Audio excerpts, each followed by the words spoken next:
All right, sounds good. We're going to open up a brief segment with Coach, and then we'll take some questions previewing Belmont on Monday. Yeah, just first of all, thank you guys for coming out. Always fun to talk about our program and our team. The last couple weeks, unfortunately, we've had a couple injuries that has allowed us to look at some different rotations and lineups. And so not the time of the year you don't want to be healthy, but at the same time, I think, facing some of that adversity early on and learning that, everyone's got to stay ready so they don't have to get ready when it's game time is really important. The girls have continued to work really hard. It's a fun group to be around.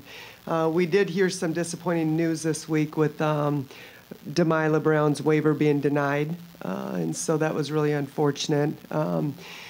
But we knew that was a possibility, and really proud of the way she's handled it. She continues to work really hard in practice. She's been a great addition to our program, and yeah, as hard as it is, I think she's in the mindset that I've got to turn it into a positive, and how can I help the team get better every day in practice and continue to work on my craft. And so the hopes are that she'll be, still have that final year next season with us. Take some questions. You were ready for Belmont.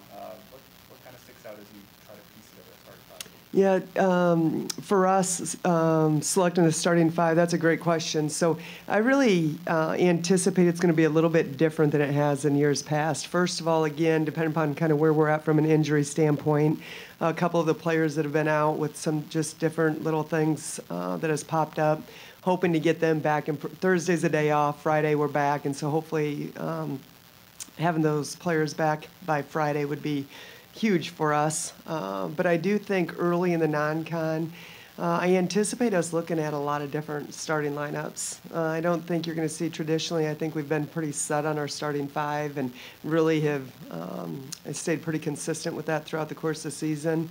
I think this is a year that you'll see a lot of different lineup looks early in the non-con, and certainly by the time we get to SEC, we'll get a little bit more consistent with that.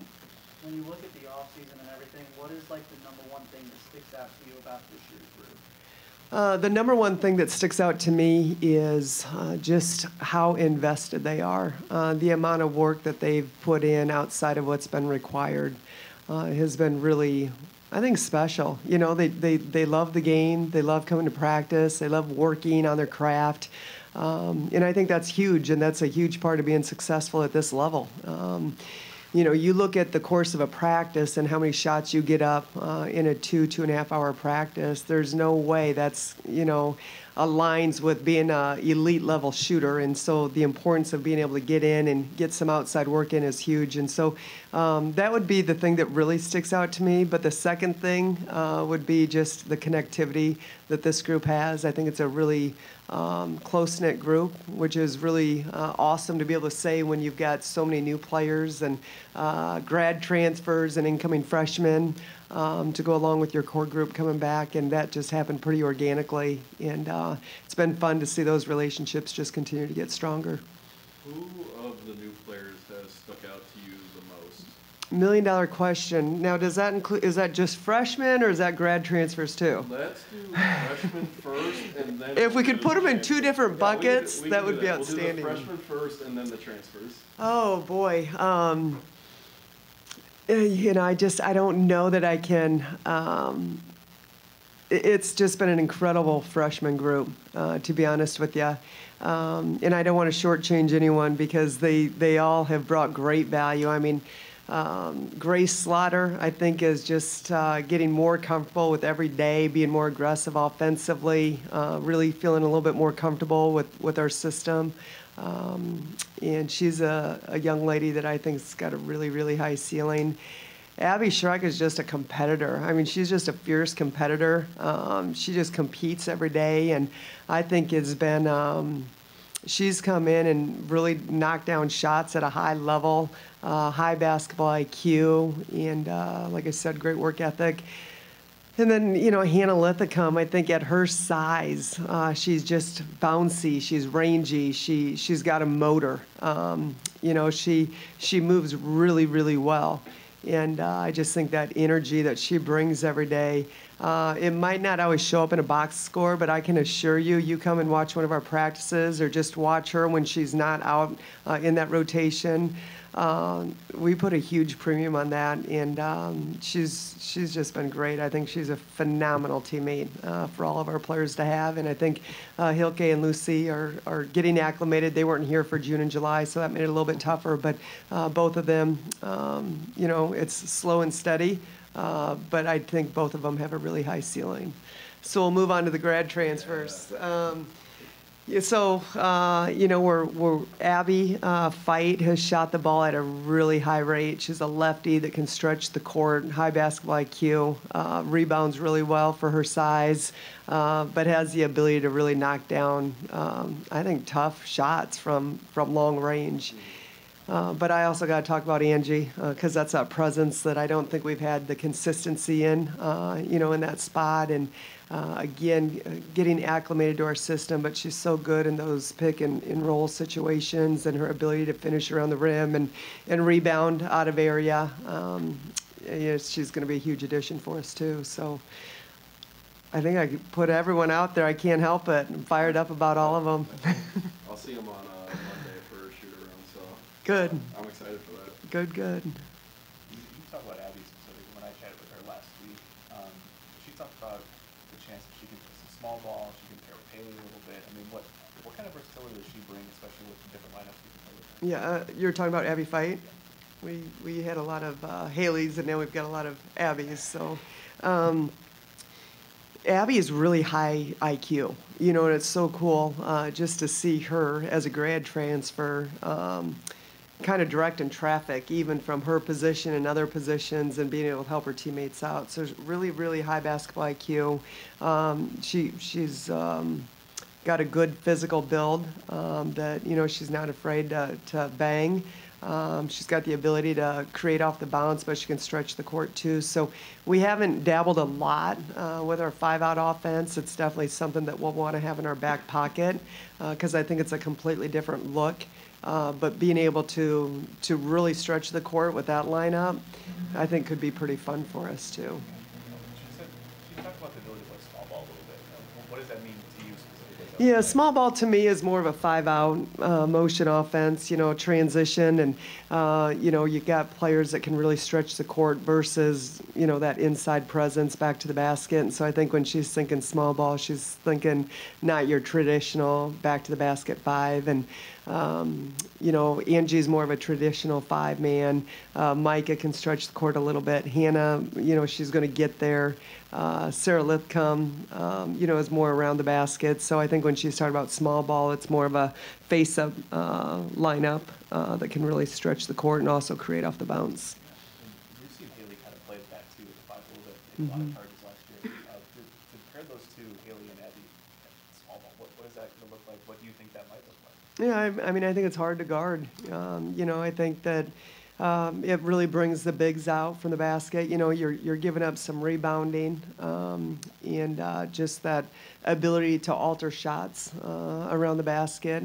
But you're also making it really tough to defend. And those are two really high basketball IQ players. And I think, again, just the ability to stretch the court, really play with really good pace coming off our screening action, good reads. I think in that situation, the defense is always wrong. There's opportunities to have some big guard post-ups on our dives to the basket. And, it's a fun style, but I also know the importance of having that post presence. And, that's what we felt was so important that we added, one of the pieces that we added to the mix. And I think Angie's come in and done a really nice job for us. Like I said before, it's great that Mike has been healthy for a preseason. We haven't had that in the last couple years that she's been with us, so that's kind of put her behind a little bit. Even though Hannah maybe doesn't have the girth that some of the other players does, she's got a motor that's just nonstop and really has the ability to get out and run the floor. And, that puts defenses in a bind too. Are they going to cover the basket, or are you going to get out to the shooters in transition? And so just having that motor and that rim runner, I think has been huge for us in transition and what I've seen over the last month. What has Ashton Judd to improve her game, especially more so from the end of last year to what you're seeing now? What has she done differently? Yeah, so I mean that's a young lady that I don't know that she took a day off this summer in regards to two-a-days. I mean, she was in the gym nonstop, working on her craft, trying to, just work on the consistency off the dribble, work on her handles, be more consistent as a shooter.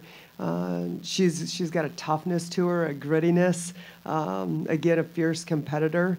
I think she's a lot more comfortable this year than she was last year. And, even though she's a sophomore, she's a seasoned sophomore. She went to SEC Media Day with us, which she did a great job representing our program. But she's relentless in her pursuit of what she's trying to get done for our program and our team, and comes to the gym every day and has a much better understanding of the physicality and the pace. I think her endurance is a lot better. I think her defense has gotten a lot better for us. So she took 2 charges yesterday in practice, so she's been trying to learn from Frankie a little bit. But just her defensive presence is so much better than it was a year ago as well. So I think she's really improved in all areas. When we're on the topic of second-year players, what have you seen from Avery Kroenke now in her second year with the team? Yeah, relentless. I mean, she has just been her energy and her motor, and one of the best communicators on our team. She doesn't stop talking, whether it's encouragement or just being really intentional in matchups and transition defense, or whatever that looks like. She does not look like a sophomore out there, and she's taken a huge jump from her freshman year to where she's at today. But I was talking about this a little bit ago. I think from that off, she'll play off guard and point guard for us. And really in that off-guard position, to have such a, I think, athletic rebounder is going to be great for in helping us to get second and third shot attempts. She's going to be a hard kid to box out just because she is so athletic and in the motor that she plays with. I love the way she defends. She's been really aggressive on the ball, off the ball, and creating some havoc in the half court for us defensively. Really good rebounder on the defensive end as well, and has put in a lot of time on trying to get more consistent with that 3. Another point of emphasis for her was just understanding in transition, being able to play with pace, the ability to get out and push, which Mom and her do a great job of, but understanding advantage or neutral advantage and what to do in those situations. So not only has she worked on her game physically, but I think mentally for when she's in that point guard position as well. We'll take 1 or 2 more if you guys have them. How advantageous is it to have Haley Frank back for another year, not just from her talent, but also just from a leadership perspective? I tell you what, I feel like I'm the luckiest coach in the country. She's just, I don't know if there's really any words. She's a coach's dream player. She works her ever-living tail off. Incredible work ethic.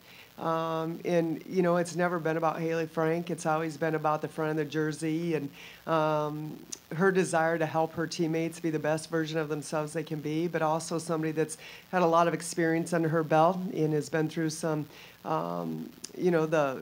the competition that we face year in and year out, and just to have that experience and be able to help our new players and our young players, I think is invaluable. But first and foremost, beyond her ability to be an incredible player for us on both ends of the court, by taking charges, by knocking down tough shots, it's just who she is as a human being. High character young lady that I think is just a tremendous ambassador for our university. I'll do one more. When you talk about Mama a little bit, one of the things I asked her about last week was the ability to kind of help Toke and Mizzou kind of get acclimated. She said she never had that here, but what have you seen her kind of do for those 2 freshmen, international freshmen, that kind of help them get acclimated to college basketball? Yeah, so you're saying when she came as a freshman, she didn't feel like she had that same kind of... Just like an international presence to kind of help her get acclimated to America, really. Yeah. Well, I think being a senior, too, helps. Not only an international student athlete, but also, being an upperclassman. But I would say both of them have done a tremendous job. I mean, their English is really well, understanding, just of... they've done their homework. They've both played professional, representing their countries. And so they came in pretty advanced the same way Mama did. But also there is a change in regards to just, we say it all the time, the physicality, just the intensity. it's a new language, it's new surroundings, it's new food, it's transportation, and getting from place to place, new teammates. There's just a lot.